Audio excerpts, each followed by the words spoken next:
ಭೀಮಾ ತೀರದಲ್ಲಿ ಮತ್ತೆ ಹರಿದ ನೆತ್ತರು. ಹಲಸಂಗಿ ಕ್ರಾಸ್ ಸಮೀಪ ವ್ಯಕ್ತಿಯೋರ್ವನ ಸಾವು. ಜುಲೈ 11 ವಿಜಯಪುರ ಜಿಲ್ಲೆಯ ಚಡಚಣ ತಾಲೂಕಿನ ಸಮೀಪದ ಹಲಸಂಗಿ ಕ್ರಾಸ್ನಲ್ಲಿ ನಡೆದ ಜಗಳದಲ್ಲಿ 35 ವರ್ಷದ ವ್ಯಕ್ತಿಯೊಬ್ಬರು ಮೃತಪಟ್ಟಿರುವ ಘಟನೆ ವರದಿಯಾಗಿದೆ. ಮಾಹಿತಿಯ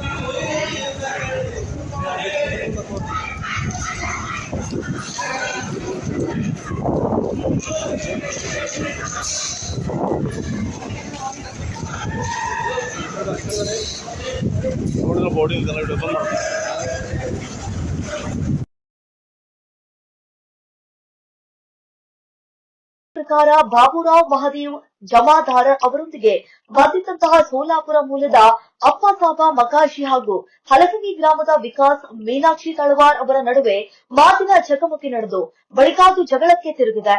ಜಗಳದ ವೇಳೆ ಸಂಭವಿಸಿದ ಹಲ್ಲೆಯಲ್ಲಿ 35 ವರ್ಷದ ವ್ಯಕ್ತಿಯೊಬ್ಬರು ಮೃತಪಟ್ಟಿದ್ದಾರೆ ಎಂದು ತಿಳಿದು ಬಂದಿದೆ. ಘಟನೆಯ ಮಾಹಿತಿ ತಿಳಿತಾ ಇದ್ದಂತೆ ಪೊಲೀಸರು ಸ್ಥಳಕ್ಕೆ ಭೇಟಿ ನೀಡಿ ಪರಿಶೀಲನೆ ನಡೆಸಿದ್ರು.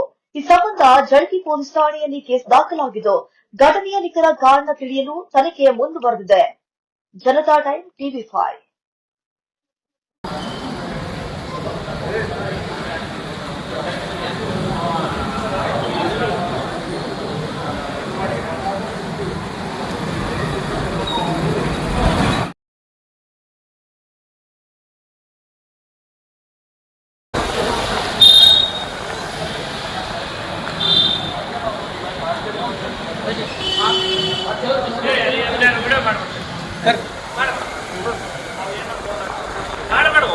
ಮಾಡ್ಬೇಡ